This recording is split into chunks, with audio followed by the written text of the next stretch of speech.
Let's keep it going about the market discussion. To do that, we have Rohit Srivastava, the founder of Strike Money Analytics and India Charts, joining us on the show. Rohit, hi, good afternoon. Thanks so much for joining us.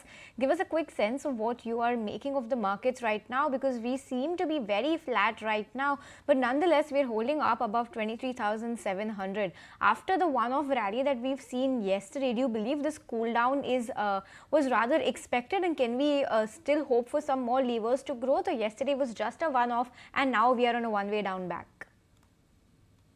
No, I think it's a bit early to say that the market loses steam and sells off. The only fear that was showing up on Monday was around the Trump tariffs, and that has sort of gone on a back foot, at least temporarily, for maybe another month or so.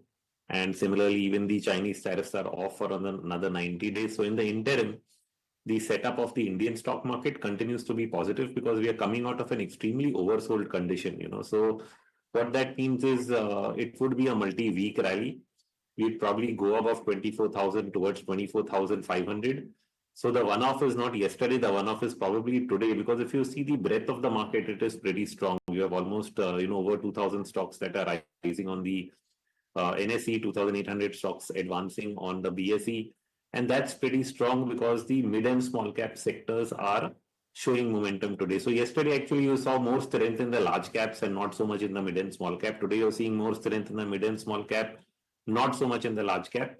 But either way, the trend right now, in the near term at least, is positive and should most probably continue. Right. As you rightly pointed out, in the last, Mr. Shrivastava, this is Ankita also joining in. Hi. Nifty is sitting at its 4-week high intraday. Today, is it really taking a rest, or perhaps pausing for a further up move? What are the levels you're working with? And since you mentioned that positivity is intact, even Nifty Bank, it is sustaining above those 50,000 levels, which seems very positive. What are your views on Nifty Bank as well? What are the levels? Yeah. So on Nifty, I think we have support, multiple supports, 21,300 or so.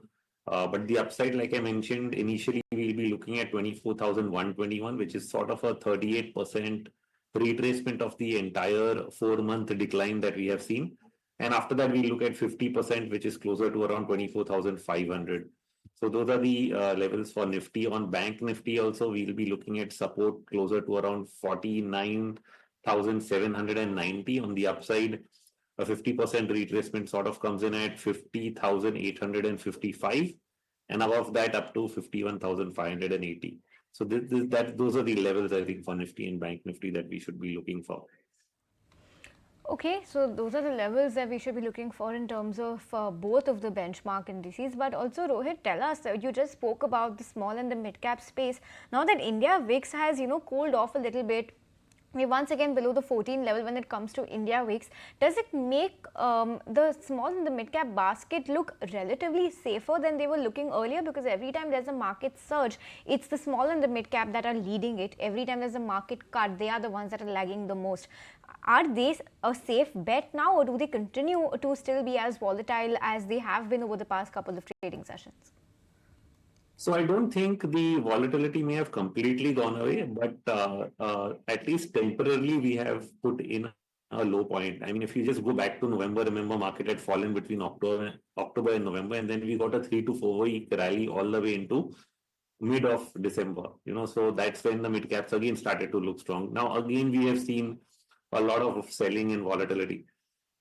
We are again seeing a rebound. I think it might not be more than that to say at this stage, but the rebound may not be over. So you may still get a couple of more days of gains in the mid and small cap. At some point of time, it is possible that they do top out and we do see volatility return to the mid and small cap space, but probably not just yet. So it's more like a trade right now.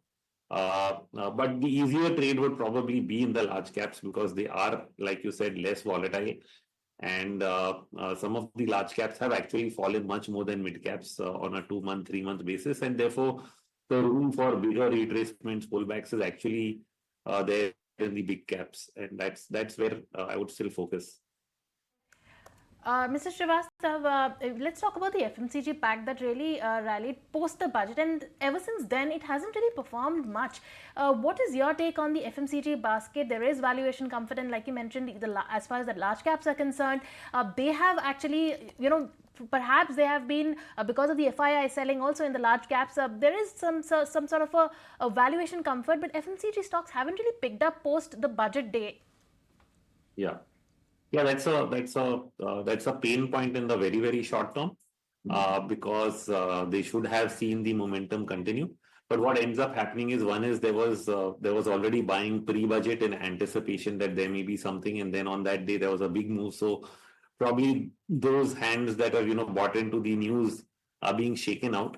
I don't think the move higher for FMCG in the near term is completely over. Uh, you will hear longer term concerns in terms of valuation from a lot of people on FMCGs, but even then, technically, counter trend bounces do become a little bigger than what we have seen. And FMCG was also outperforming in the month of January by falling less, and has sort of made a triple bottom at the low. So what all that means in a nutshell is, if I look at the Nifty FMCG index, I would say probably it can go towards 60,600 or a little more, before we see any further weakness. So I would actually be positive and look at this dip as a buying opportunity for the FMCG stocks. Okay, buy call, buy the dip rather, coming in on Nifty FMCG. On that note, Mr. Srivastava, we'll let you go. Thank you so much for taking the time out and speaking to us this afternoon.